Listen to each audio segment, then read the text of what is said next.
Well, good evening, everyone. Wonderful to see our trustees and patrons and Lou Caden, who chairs our nominating governance. Great to see you. And all of you who've come out here tonight.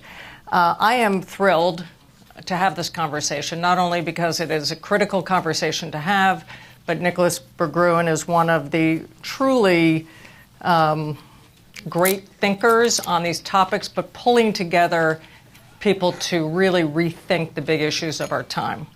I will say that this book has gotten a lot of attention, and there's been a lot of programs, and most have focused on the recommendations in the book for how to revive or renovate U.S. democracy. But there's whole sections of the book that really look at the impact of globalization and how we harness it, and the social contract, the rise of China, and what that means for the future of the world. And tonight, because we're Asia Society, I'm going to tend toward that. But you're welcome when we turn to questions to bring out, more of those domestic questions, because Nicolas has a lot of thoughts on those topics also. Nicolas, because you appreciate literature, I can't help but start with a Rumi quote, my favorite. And Rumi, in one of his poems from 700, 800 years ago, said, "Beyond rightness and wrongness, there is a field. I'll meet you there."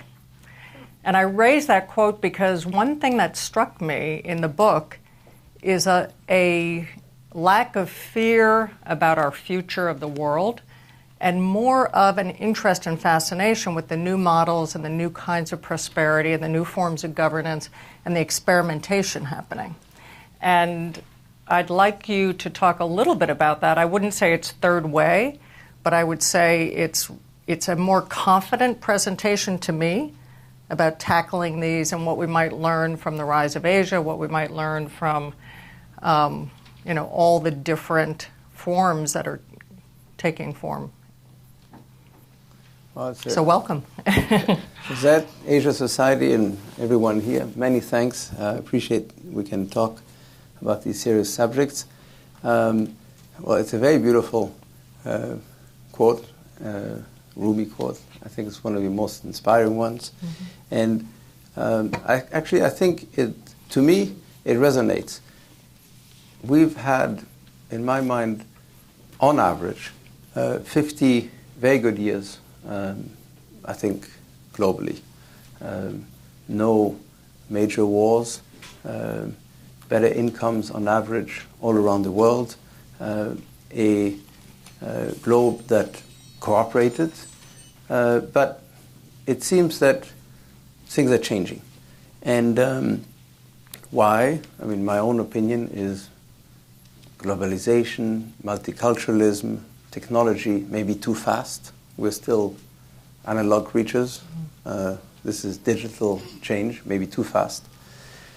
But after these 50 years, I can feel the change. And I think it's everywhere, not just here in America, not just in the West, it's everywhere. And to go to the Rumi quote, what it sort of tells me is, as opposed to, hopefully, saying, all right, we've had all these advances, as opposed to sort of just going back, what about if we found a detour, found another way? And that would be more constructive than just undoing what has been done that's positive. So find new ways, invent the future, as opposed to reinvent the past. So I'm going to quote the review in The Economist of the book. It said, "The book is a romp through all that's going wrong with politics, from populists on the rise, robots stealing jobs, climate change being ignored, and technocrats bereft of fresh ideas." Yet, there's an optimistic streak in the book. Of all that's wrong, what is fixable? And what do you feel the great thinkers should be putting their minds to? Well, if something is wrong, we have to fix it. So, in a way, you have no choice. If you're a human being and you're alive and you want to be engaged, I think you have to make a choice. Are you going to be optimistic or not? And I think that I'm on the side of optimism because it's, I think, part of being a human to find a path and find solutions. And The Economist, I suppose, identified some of the issues, which I think are very real, around democracy, around capitalism, around geopolitics, around what it means to be a human in the age of gene editing and AI. So these are, I think, very key questions that we think about at the Berggruen Institute, but frankly that we try to address in the book. And but you've got to, I mean, as humans, as a species, so far, we've always found solutions. Has it been a straight line? Has it always been up? No. And one thing that we're going to talk about, I'm sure, is that the path to modernity has been quite different in the West compared to Asia. And this is the first time, in a serious way, at the global level, that the two meet. It's an interesting time. We will get into that.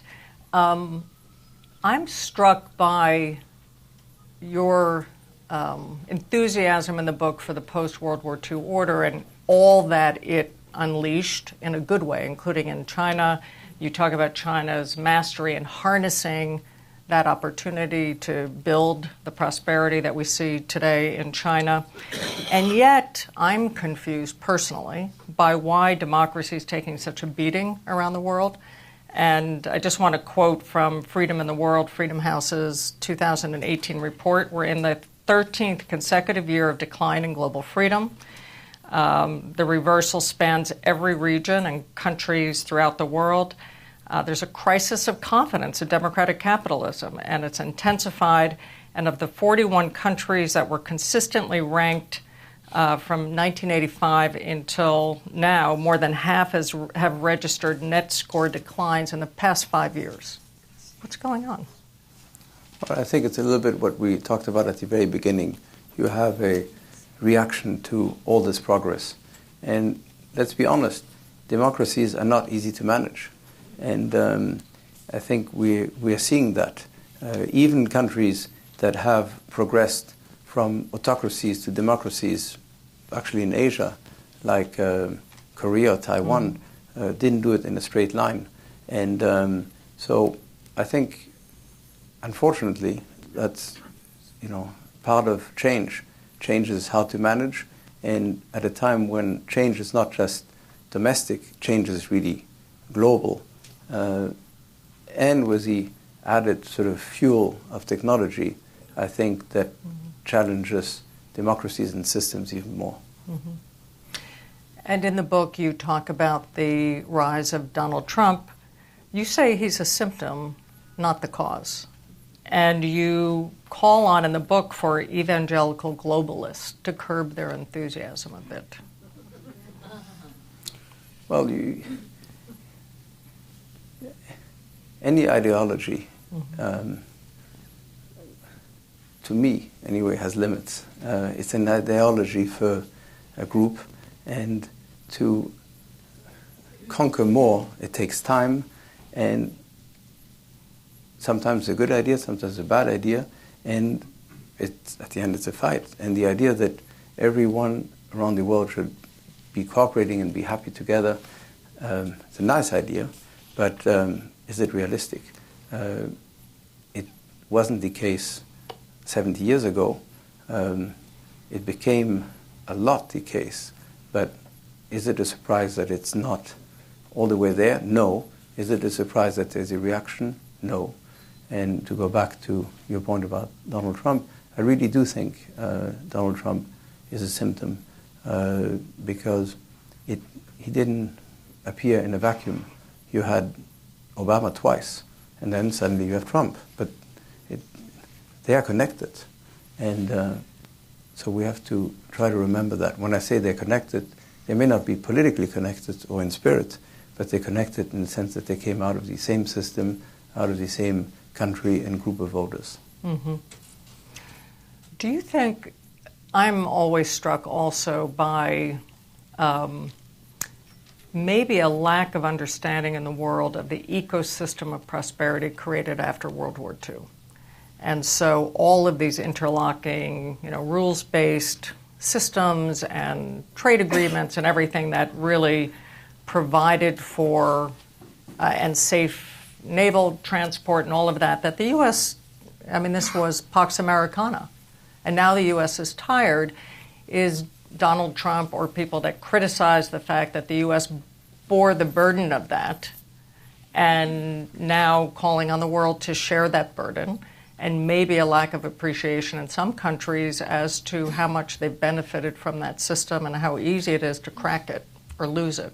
I mean, are you worried that we may move from that rules-based system or open transport and safe transport through the world? So the international order was what it is, as you say. It worked, but it benefited some more than others. It also gave power to some more than others. And there is a real change, I think, in terms of the weight of the world, in terms of potential power. It's no longer just in the West. And that transition, I think, is not easy. So that's the first thing.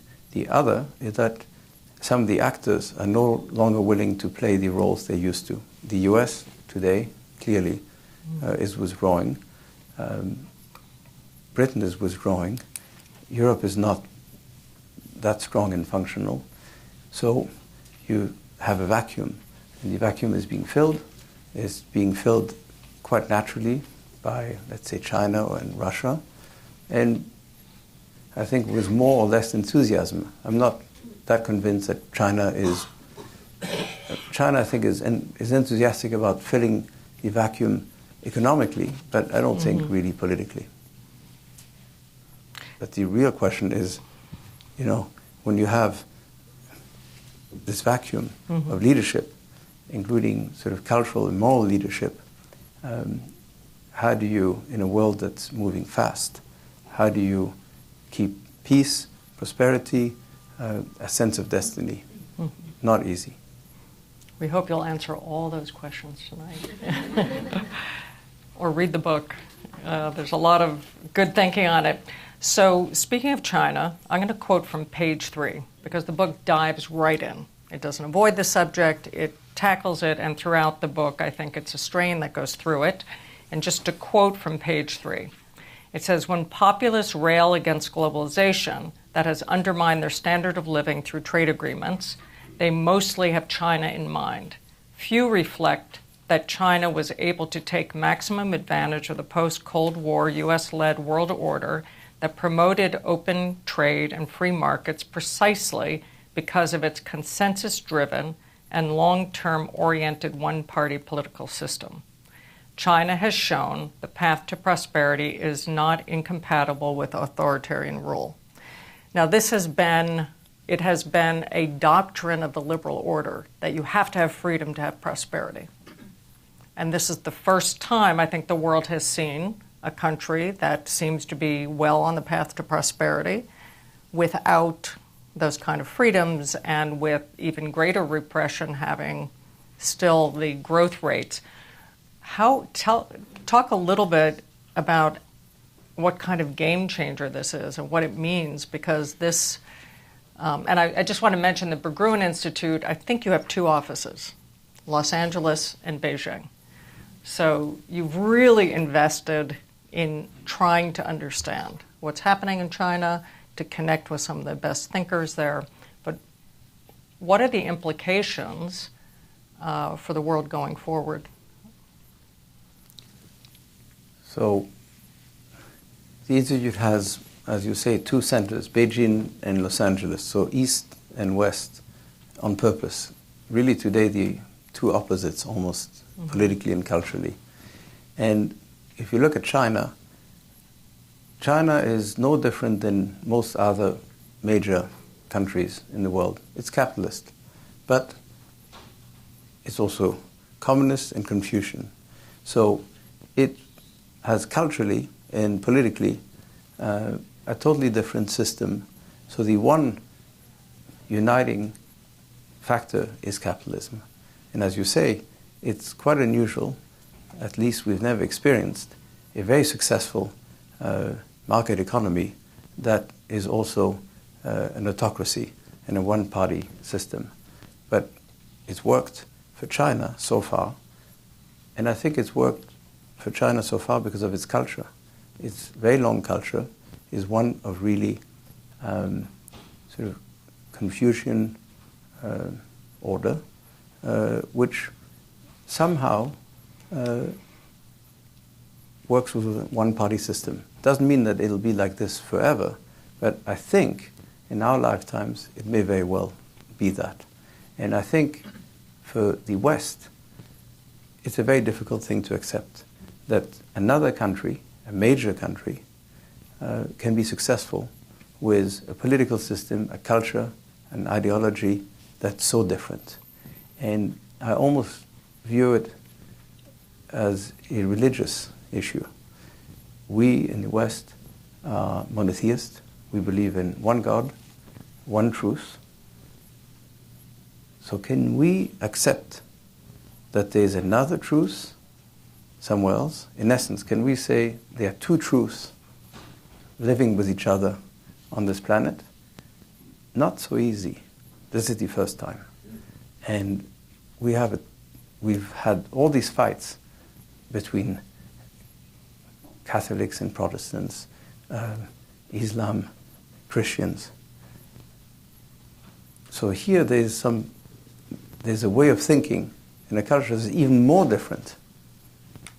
So we have to grapple with that and to accept that somebody else with a totally different culture is legitimate. Not easy. So in this, whatever it is, friendly competition or Cold War or whatever phase we're entering with China, would you see those different worldviews as being ones that would lead to potential conflict? Or why do you think, what are the sharp edges of those differences that really need to be worked on between the East and the West? Well, my own view is that for this century to be peaceful and prosperous, you need to have China and the West, and especially China and the US, at least tolerate each other. If they don't, I think we're in trouble. But what I think is a clash of civilizations that is inevitable, at least in my mind, has just been sped up by the present US administration. So the trade war is a way to speed up, I think, this, in my mind, inevitable cultural conflict. So it's been sped up. And if you look at the US, Democrats and Republicans, I think, are equally happy to go against China, at least in terms of trade. Mm-hmm. So there's, I think, a thinking in Washington that really transcends the Republican Party, or it's widespread that whatever the era of, as Zheng Bijan put in his book, the peaceful rise, is over. And there's a new kind of leadership, and China's ambitions have changed, and it's a break from, the recommendation of Deng Xiaoping and others for China to, just focus internally on its own prosperity. Do you feel you've seen a change in all of that in the past few years, or is there a fundamental, consistent approach that you think mainly the change has been in the U.S. or in the West? I think it's on both sides. If you look at the Xi administration, it's much bolder about the achievements of China and of restoring China as a respected and important world player. So I think the Xi administration has been, let's say, aggressive about China. And the West has realized that China is real. And I think that creates a lot of uncomfort. So it's not surprising. What's interesting is the speed. Mm-hmm. And I just want to kind of tease out a bit your view of what you call the consensual form of government in China. Some would call it enforced consensus. How do you see that, and is that something that shows a new way that other countries might want to replicate? There's no chance that anyone in the West would want or could different cultures, but I think that's part of the issue, is that there's, I think, a lack of respect for the fact that different places have had different histories and cultures. There's no chance that we in America or any Western countries that's had democracy would ever adopt, let's say, a one-party system. No chance. On the other hand, you have countries that have never had a multi-party democracy, like China, and will they adopt what we have, especially when they see the difficulties we have today? They're not ready for that. Some have gone there, Taiwan, Korea, but China I don't think is ready. Would Taiwan show that Confucius culture can mix with democracy very well? It does, but it's a smaller place, and it took some time. And it became a democracy when incomes were quite a lot higher than China's today. So it'll take some time. And I think the Chinese will do everything, at least the party today, not to go there. So we have to be in trying to push China to, let's say, become more democratic in Western terms. I don't think it's realistic today. To help China be more relaxed, certainly not the case today, would be, I think, a nice thing. But this has to be done in a way that's fairly subtle. So I'm going to go to the audience after this next question, one last question on China. We'll come back and we're going to discuss robots taking over the world and what we do about that, and the future of jobs and prosperity in a moment. But I thought you quoted Kishore Mahbani a few times in the book, and he made the point that from his perspective, all the people that hate globalization are the 15% of the world in the West. And the 85% of the world that isn't in the West loves globalization. And it's raised, billions out of poverty. And he says the last 30 years have been the best 30 years the rest of us have enjoyed. So is it true that the West has lost out on democracy, that it's been a zero-sum game? And in your book, you talk about that quite a bit. He says the reason the West doesn't like it is because those who have won in the West have refused to share the prosperity of globalization with everyone else, that it's uniquely a fault of the West that we've not figured out a way to spread the benefits. So I actually agree with Kishore.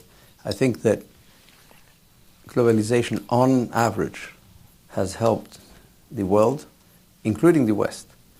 If you really think of it, the trade deficit that the US has run with China, in my mind, actually has benefited the US enormously, because we've had other countries, but especially China, work for us and finance us, because we have the reserve currency. That's not a bad deal. So we've had lots of goods manufactured by somebody else, given to us, sold to us, but on credit. And it seems forever credit. I don't think it's so bad. I also agree with Kishore that the way the benefits have accrued, not just in the West, but all around, haven't been that fair. And the inequalities that are increasing is a huge issue. And obviously, that's one of the issues that we need to face in the West. But China has the same issue. Mm-hmm. So we have questions from online. Is there anyone in the room? Gentleman here. And introduce yourself, please, and get the mic so people can hear it. So we have one there, and then we'll come to you. Yeah. Hi, Charles Henderson. My question relates to Hong Kong. How do you reconcile the two, the Chinese system with the move for democracy within Hong Kong, and what do you see as the outlook for that? Hong Kong is really tricky, and it shows they're very hard to reconcile. So, in a way, Hong Kong was a very unusual situation that sort of worked quite well as long as you didn't politicize any of it. And now they've become very political. And I'm not sure you can solve the political side, meaning China cannot give rights beyond what has been agreed to in the agreement, the basic law. So China can't give that, and the protesters, from a political standpoint, want things that China can't give. So you have an impasse there. I think where you could have a bridge is that talking about inequality and talking about who's benefited the most out of Hong Kong. Well, China's benefited, Hong Kong has benefited, but very unequally in Hong Kong. And if China pushed Hong Kong to spread the wealth, which is enormous in Hong Kong, in a way that's more even, I think that would at least be a way to build a bridge. I think the political side is very hard to square because it's unsquareable. And we have this gentleman, and then you, thanks. And then we'll move to this side. I'm Robert Klitzman from Columbia University. Thank you very much for a really wonderful conversation. You mentioned the need for moral leadership and that there's a vacuum in terms of moral leadership, and I agree with you. I'm wondering, do you see individuals or groups who might fill that and what that might look like or needs to look like? Well, I have an idea. Somebody like Rumi? He hasn't been with us for about 800 years, so what shall we do? But he had a lot of insight back then, yes. But that's a little bit the issue. The issue that I think a lot of the people who are politicians are too close to the fire, so they're not that inspiring. They don't come up with really true new ideas. And I hate to put, this is pessimistic, but sometimes you have to sort of go through a period of pain, potentially, before you come up with sort of new, inspiring leadership. But leadership comes with ideas. I think you need new ideas. So it's not just, somebody who looks, shiny on a wonderful horse. You need someone who's got ideas, because you need a change. That's why you created a philosophy prize. Well, Could you tell us about the philosophy prize? I agree. Well, so the philosophy prize, it may sound very abstract to most of you. The idea is simple. If you really think about who's made the biggest difference in our lives still today, in terms of culture, how we function, it's thinkers who've made us who we are. And there may be philosophers in a technical sense. There may be religious leaders. There may be crazy, whatever. There have been lots of people who've influenced stuff who are great thinkers but don't fit in a category. But if you think of who still sort of leads our moral and cultural lives today in the West, you could say, well, it's the Greeks, Aristotle, Socrates. it's religious leaders from Jesus to others. It's philosophers like Nietzsche or other thinkers like Karl Marx. In the East, it's Confucius, it's Lao Tzu. So these are still the people who, or Rumi, they've shaped us. So the reason for the Philosophy Prize is to reward a thinker every year who helps us be who we are as humans. Let me ask you a question about this, because I've just been through a period of reading all of Yuval Noah Harari's books, including *Sapiens*. And I have to say, I have tended to believe in my life that most people are good, and then you have outliers who cause troubles and, take freedoms and cause violence. He switched my worldview. His basic argument in that is that we, as Homo sapiens, are pretty nasty creatures. We've killed off all the opposition. When our tribe is threatened, we do things like cause genocide to competitors. It also makes us very creative because we want to show we're better. But this whole point in the book is that maybe, like liberal democracy, this post-World War II order is a total anomaly in history. That we've gone through a history of wars and destruction and competition, and we had this little blip that lifted us, the world out of poverty and created huge gains in health and all of this. And I left that book thinking, it maybe that's the outlier of history.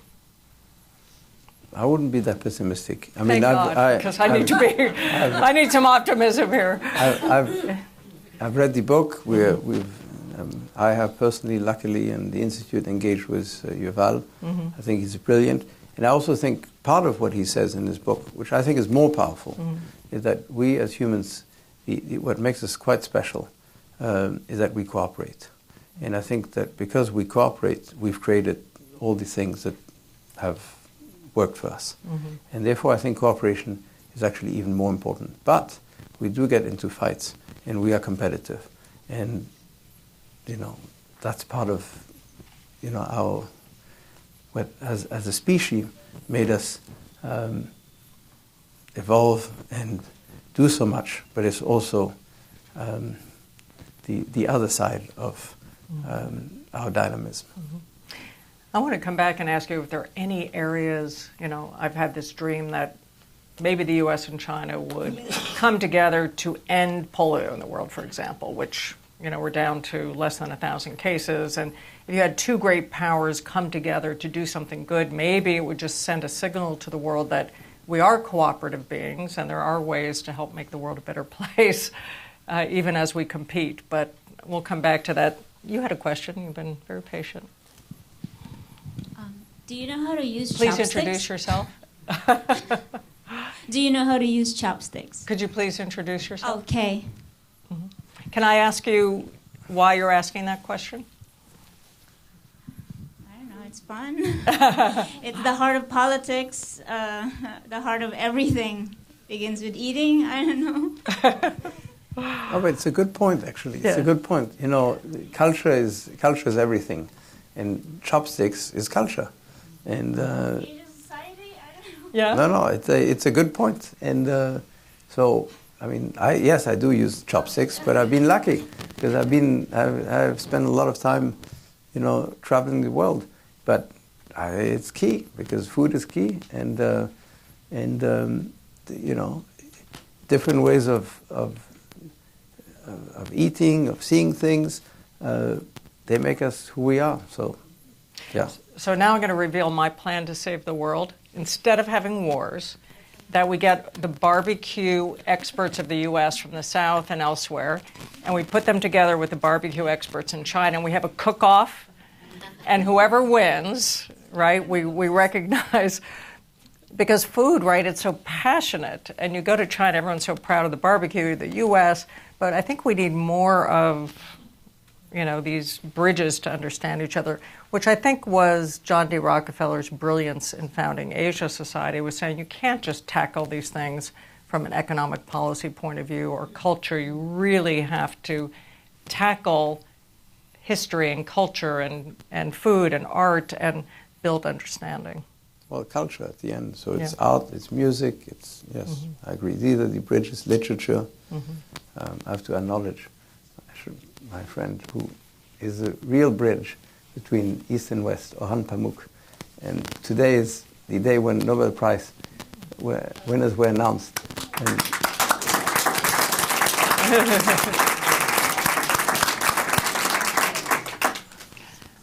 yeah, and talk about a crossroads of the world, Turkey. I mean, there's no other place where you feel Asia, east and the west, just, it's... okay, we had a question way in the back there. This side's feeling very neglected. Hey, Philip Ellison from New York, studied it at Hong Kong U as well as here. My question also with context is, do you have thoughts on artificial intelligence and facial recognition? In part, we see that in Hong Kong with the protests right now, but also in the US, AI and facial recognition biometric entry systems are being implemented in cities as well as housing, particularly in lower income communities as well. And so the tension, for example, Amazon, the company Ring, and police departments are monitoring people 24/7 when you implement the system. So why I ask that in particular is the tension between safety, and the right to assemble and protest and have social change to reach the things that you're talking about, renovating our democracy. So do you have any thoughts on AI, facial recognition, and our path forward? so AI, as you indicate, is everywhere, and AI is becoming more and more powerful. So AI, like any technology, is for good and for bad. Nuclear technology, good and bad. So same with AI. And AI is potentially the most powerful of all technologies. And it'll translate at all levels. So China and the West are also in a technological race. And AI will be probably the area, maybe that gene editing will be the two key ones in terms of the race. And China, as opposed to what happened maybe a century ago, a century and a half ago, doesn't want to be left behind. So they're going to invest a lot there. So are we. What's interesting is that in China, and this is the way China functions in general, government and the private sector cooperate. They have no choice, and they cooperate. It gives them also certain strengths. We, in the West, especially in the US, much less cooperation. If you think of Silicon Valley, they'd rather be left alone. But that's beginning to change, because there's no choice. That the two are getting more entangled and will end up having to work together and cooperate. So what does it mean? I think we will be safer, but I think our privacy is, it's gone. And we may have legal rights, but those legal rights, if there's force majeure or whatever, they're gone too. We just have to be realistic about it.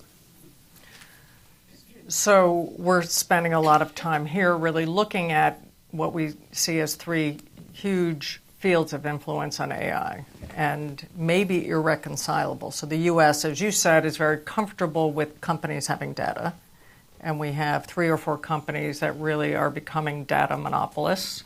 And we see places like MIT really starve for data. They can't even get access to it. In Europe, they don't want companies or government having data, right? And it's much more of individual right to protect data.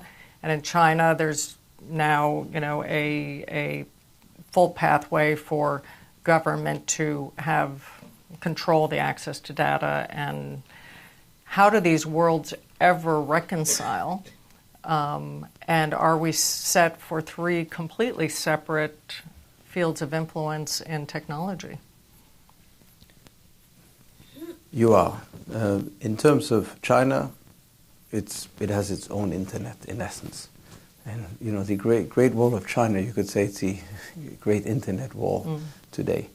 And Europe is all about regulation and protection, which is very nice, but will it foster innovation? Big question. And America has been very innovative, and Silicon Valley doesn't want to stop the innovation, so they want to have as little interference from government. But with something so powerful, I think it's going to be very hard to keep government out of Silicon Valley. So we're getting a lot of questions online here, but I have to get to this side of the room. Yep. Right here. And introduce yourself, please. I'm Helena Sianka. I run a performing arts center near Hudson, New York. So I want to come back to your reverence for the Greeks.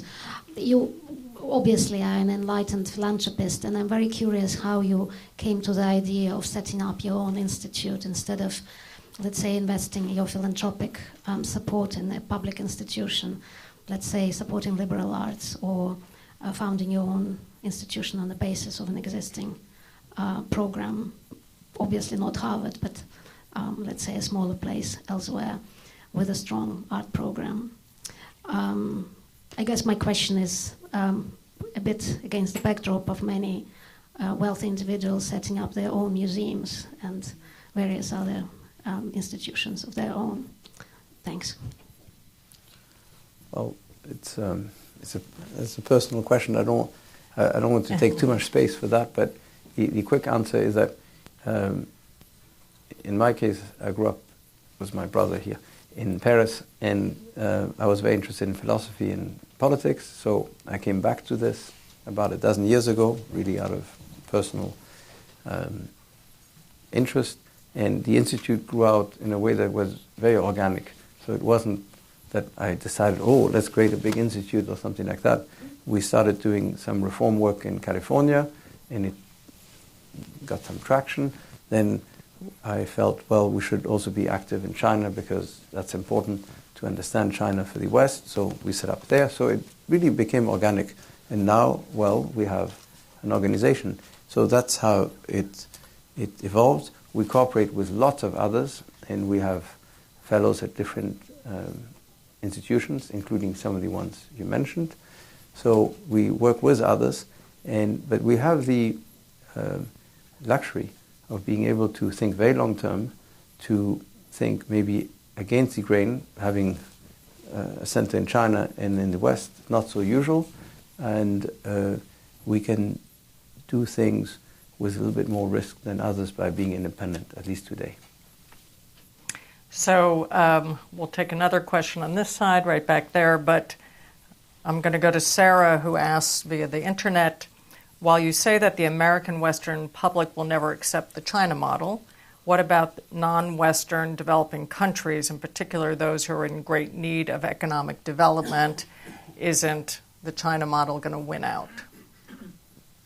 I think it depends very much on the culture of each one of those countries. Because, again, I think there's a naive way, especially in the West, to say, all right, we have something that works, let's bring it. Well, look at what happened, frankly, in Iraq or Arab Spring. We thought, democracy is so wonderful, so, if you open up the gates, it'll conquer every one of those countries and they'll turn democratic in a minute and everything's going to be beautiful. Well, it didn't happen. So I think you have to match culture with the system. So some will gravitate towards a Western, multi-party system. Some culturally, think of Vietnam, is still a one-party system, but they're capitalist and they're going to become more capitalist. So then they're going in the direction of China. Will they ever become democratic? No idea. So I think it depends very much on the culture. And some don't have a tradition in either one of these camps. So they have to find their way. So was your friend Francis Fukuyama completely wrong? Not just it's not the end of history, but when he said the liberal democratic orders won. Are we now in a full-blown competition between forms of governance in the world? So Josette, and I don't You're mean going to quote Rumi to me. No, I don't mean it in a bad way. Yeah. But the way you put the question is symptomatic of our Western thinking, that it's a competition, that one or the other has to win. And I think what we try to do in the book is to say, no, it doesn't have to be one or the other winning. It's maybe winning for the culture. So you're not going to have one system taking over the entire world or one culture taking over the entire world, at least not, I think, in our lifetimes. So you have to respect that there are different systems and that are adapted to a different culture. Does it mean that we like it, that we think it's just? No. But it means that it's not necessarily that one will win over the other. There's going to be a period of time, potentially, where you have different systems that need to coexist for the world to be at peace. In the back? And did you have a question? Hi, my name's Mona Mandibiron from Manhattan Mines. I just wanted to get your thoughts in terms of renovating democracy. You know, you are from Europe, and democracy is a multi-party system in many countries, and here in the United States, it's a two-party system for the most part. What were your thoughts on maybe trying to move into a multi-party system in the United States, if you thought that would be to our benefit, to sort of alleviate some of the polarization between parties? And then also, you know, to what extent might it be necessary to have intervention to allow for candidates from smaller parties to have access to media beyond just public TV, to be able to compete in the campaigning for office, which is very much something that only parties who are, the two parties who are very well financed can afford to spread their message out. And if there was any evolution along that line that you thought would be to our benefit as a culture to maybe adopt more of a European multi-party system, and how could we get there? I think it's a very good question. And I think it would be healthier if you didn't have just two parties, because you'd create, you know, the parliamentary system in Europe forces a little bit more consensus in theory. But the reality is that I think political parties here and in Europe have, in essence, gotten destroyed and disintermediated. Political parties, even in Europe, don't mean that much anymore. They're being reshaped. And when I say disintermediated, what I mean is that people as citizens, gravitate towards movements and people. And they have a direct voice, which they didn't really have, but now with social media they do. So it's much harder for traditional media or traditional political parties to play the role of a convener or an editor. And you see it actually in America. Trump hijacked the Republican Party. And is the Republican Party a traditional Republican Party today? Probably not. And I would say on the Democratic side, you have so many different strands, and one of the difficulties of the Democrats in sort of finding a candidate that represents all of them and in winning an election is that there are so many different strands. So I agree. I think the parties, including in the US, no longer represent the electorate. So that has to be rethought and changed. You know, I was curious, I just finished a book, How Democracies Die, by Stephen Levitsky, and they make the case that the two-party system is supposed to screen out outliers and screen out extremists and look at, you know, the situation in the U.S., but they also look at the situation in Venezuela and other places, or Hungary, where the parties are failing to keep out, you know, populists or other things. So that's a counter argument to that. But well, I mean, let's ask the question: Do you think that's true? I think that exactly the opposite is now happening. Especially because of the primary system in the US, the more extreme sides actually have the advantage. So the middle is losing. The middle is definitely, let's say, the voice of reason and the voice of coming together is a non-voice, unfortunately, today, because it's not a sexy one. The two extremes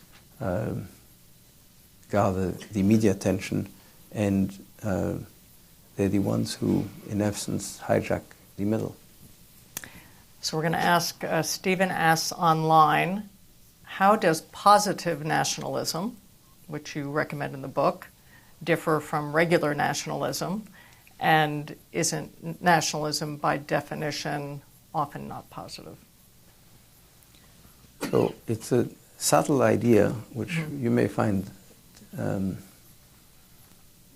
too subtle, which is that the idea is, as opposed to being against others, be for yourself. So first think about who are you, what are your values, as opposed to saying who do you not want to be and who do you not want. So it sort of reverses the traditional ideas of nationalism. Mm-hmm. So a member of our chairman's circle here has a question, and he does a lot of work in China, so Steve Spahn. Yeah, Stephen Spahn. And I've been involved with the International Baccalaureate since its founding, and we have a school in China that's very unique. We have approximately 1,000 students. And actually, I asked them, how would the United States and China converge? And of course, they see that there's a new form of capitalism that we see emerging, which they call people's capitalism, where the regulations change so that creativity is allowed to flourish. They also see no difference between what they see in the West and the East in terms of democracy itself. They say it's really about people's democracy, if people are benefiting and if they actually have that. So I see an emergence coming in a new way. And I'm wondering, one of the most interesting things that happened of late is we actually met the head of Taoism, who fundamentally said, you have, the world should be looked at in its simplest ways, the way we think and the way we act. We have to have patience for our friends and our foes. And then we have to have empathy for all living beings, for all beings. That would be inanimate and animate. And I think that, what do you think, is that the path we're going to follow? Well, from Rumi to Taoism here, a global tour. Well, I actually think it's wise. I think it's nurturing and empowering. So I think it's very good. I think, in terms of creativity and capitalism, the world here and in China are both very creative and allow creativity, and I think that's very good. But there's a difference. The creativity is going to be much more edited in China than it is here, and that's one part that maybe your students didn't talk about, but that's the reality. So, but creativity and capitalism exist on both sides. Inequality is also increasing. So I think one of the important things is what is fair. And as this is one of the things we talk about in the book, as wealth is getting more and more concentrated because of the creativity. That's a good thing. Creativity helps all of us.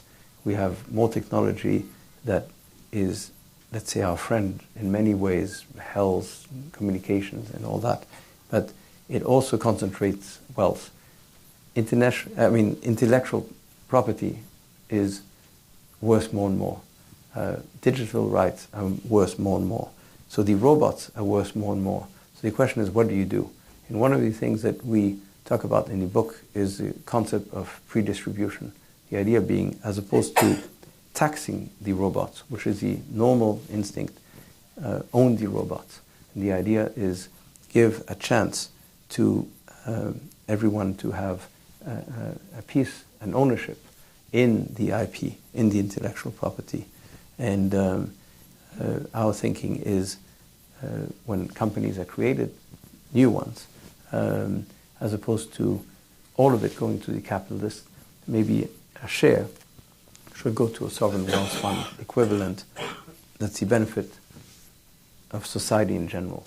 So all citizens, the state, so that everybody shares in the prosperity of businesses as opposed to actually dividing society along winners and losers. And this has been done actually in a place that's not necessarily that popular in the West, that's Singapore, where Singapore owns a piece of a lot of the productive functions of the country. It's owned by its sovereign wealth fund, which is the largest contributor to the budget. Therefore, taxes are low, services are high, the state is rich, and everybody in the country benefits economically. So they're able to do it, and they have issues today of inequality as well. But they've been able to create this kind of system, but not in a democracy. The question is, can you think in a democracy of spreading the wealth in a way that's maybe more creative, more empowering than just taxes? Mm. You have a lot of economic ideas in the book. So one that's gotten a lot of attention and some controversy is this idea of pre-distribution of wealth rather than progressive taxation or any of that. Could you explain the concept? Well, I sort of did. I don't want to bore everyone. Similar to that, but yeah. But the idea is that you, as opposed to universal basic income, which I think makes the problem potentially worse. I mean, it could be a tool, but the idea here is universal basic capital. So everybody ends up becoming an owner, if you want, a capitalist, as opposed to some and some not. Question here. Yes, hi, my name is Jarrett Sloat, and I'm a recent graduate of New York University. And during my time at NYU, I studied politics, and I found that in many of my courses, we were studying things that were taught as political facts, but when you look at the world today, they didn't really represent what was going on. And when reading your book, obviously it's current, so you begin to see a reality shaping in what you discussed, taking place in current times. So do you have any, I know you've been visiting college campuses like Harvard and Penn, are you thinking of or planning to kind of like try and disseminate some of the ideas in your book to academics to potentially be taught at the university level, or is it just something that hasn't been discussed yet? Well, some new job opportunities for you, yes.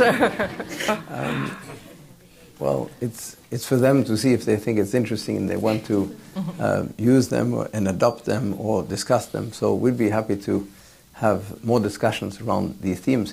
No idea if our ideas is the right ones, but what I think is important is that new ideas be discussed. And I think that maybe not enough. People spend, and it's understandable because we're in a difficult time. And I think at the beginning of a difficult time, unfortunately, people complain a lot and they'll say, well, this is wrong, this is wrong, this is wrong. And a lot of the solutions are sort of negative. But you need positive solutions. You need sort of creative and constructive solutions. I think those we should be thirsty for.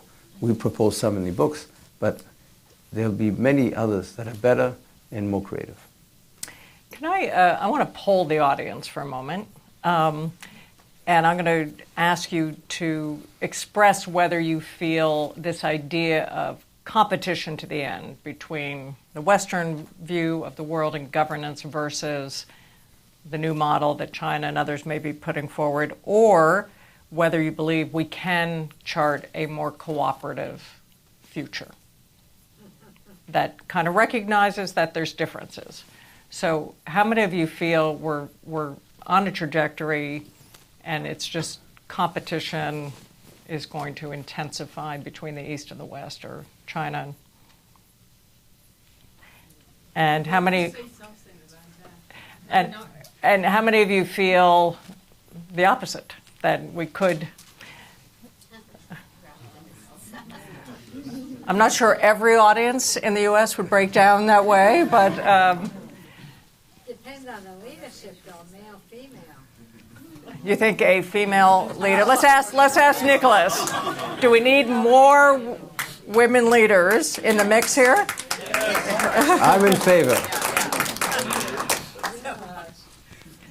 I do notice. We have a leader, Asia society.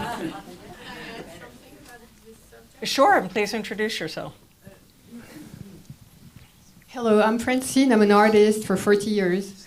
And the process of creativity as an artist is to crack your own value, to move to the unknown.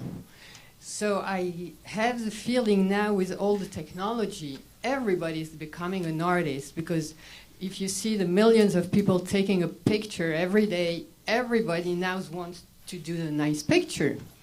But to do that, you have to spend time with yourself, to go into research of yourself, to transform yourself from selfishness, competition, ignorance, stupidity, and we all know all this jealousy. I mean, we can have big listing as human beings. But if you pass this transformation, then the culture between country disappear. The problem is there's no time for people because of this making a living and surviving all over the world. There's no time for this personal introspection and growing. So let's get to Nicholas on this. And as you know, if I could just add to that, some people think we may be entering an era beyond work where creativity will rule and there will be ideas to spread prosperity in a different way. But also any thoughts you have on, and maybe we're talking about Maslow's hierarchy of needs, that, we can transcend some of these other instincts. So I agree. I think that, time for oneself, time to be creative, time to push, who are we, why are we, who should we be? These, I think, are essential questions. And you're also right. I think a lot of people don't have the time or don't want to confront these. With technology, I think we'll have much more time to do this. The question is, will we? Or will we get sort of captured by, the networks, the whatever it is? Because historically we have. I mean, there was a time when people used to spend hours and hours in front of TV in a very passive way. Maybe now, hours and hours with, little machines. And the question is, what next? Maybe virtual reality. But I don't know if we change that much as humans. So we may have more time for ourselves, but will we use that time in a way that's as wise and ambitious? If I could, just because we have a lot of questions and we only have a couple minutes. So the woman back here, and then Gal, to you.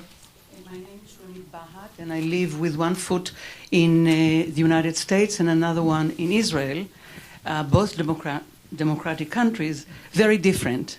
And it seems to me that you are talking about renovating democracies, not necessarily democracy.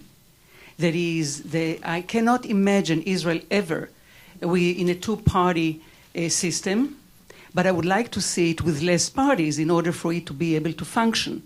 Mm-hmm. So I still subscribe to what Churchill has said, that democracy is the worst form of government, except for all the others. So the question is, how do we renovate democracies on the basis of the culture of the countries in which democracies need to be renovated? And Nicholas, if you don't mind, because we're running out of time, can we just take a few questions and then you can sum up any closing thoughts you have? Do you need Sure. pen, notes? No. Well, So We'll Gal? see. You'll help me. Yes. Adrian Brody. I am retired. I have a question, two phases. It strikes me that China is actually quite fragile in the context of climate change and demographics. That it is moving towards very rapidly a 1-to-1 ratio of workers to retirees, which is quite unusual in a high-tech, reasonably well-off country. It still has a very high proportion of its workers who are ill-educated, and it seems to be very exposed both on an industrial basis and on a water management, food production basis to climate change. Would you please comment on that? Okay, and we're really spanning the globe here, and the gentleman in front of him. Hi, thank you. One of the ways to think about the changes you're talking about in your book and in this conversation is that, to some extent, we're moving from an Aristotelian world in which, like, moderation and the golden rule guide us to the truth, to a more Hegelian world in which the truth is in kind of opposite extremes. Will you agree with this framework? And if so, what role do you think political correctness has in it? Wow, and I'm going to really make this a mashup by asking one last question from online. Let's come back to the U.S. What do you think of Andrew Yang's candidacy and $1,000 a month per person? So we have Israel renovating democracies, less parties, China vulnerabilities, Hegelian future, and Andrew Yang. Good luck. Okay. Yes. Somewhere they all connect. So not to be, not to be name dropping, but it was interesting. We had a meeting at the Institute with Xi Jinping. This was a few years ago, and it was exactly that. We asked him like 10 questions in a row. And he didn't take one note and then answered all of them, so... Okay, you're on. Let's see. So I'm not as good. Andrew Yang, no comments, frankly, on elections. I think that's, How about $1,000 per person? I think less money in politics, better. Okay. Then on the Hegelian versus Aristotelian framework, yes, I think we're in fighting mode, as opposed to in coming up with solutions. And I think that this is the time we're in, and the question is for how long. Ultimately, we only build a future by coming together, not by just fighting. And but there will be winners. Going back to Hegel, there will be a synthesis, and there'll be some winners in terms of the fight we're going through right now, and then we'll have a more constructive world. In terms of China, my own feeling is, yes, China has issues, but China also has an ability to deal with these issues that is different than ours, because of the cohesion, because of the one-party system, because of also, frankly, even though their population is aging, it's still quite young. And so they have time. And technology, in my mind, this is my own opinion, will help them a lot, including around climate, and if they apply themselves. So I think they have issues, but they can deal with them somewhat better. And the average age, I can't remember what it is still reasonably young. And then in terms of political parties, I think you have to, as you said, each country has to find its own way. I don't think there's that's why actually the name of the book, go back to the book, is Renovating Democracy as a general subject, because each democracy is different. I agree very much. Mm-hmm. And any thoughts on Israel and? Well, that was the yeah. Okay, good. That was the response. So the books are in the back. If any of you want one, I too have it very marked up. It is really excellent, and it really explores these issues in depth. Very thoughtful. As you may know, Nicolas published an earlier book on this 7 years ago that I read and remember thinking it was ahead of its time because these things weren't front and foremost, and now this much more in-depth look at these issues is very timely. Could you join me in thanking Nicolas Berggruen? Thanks.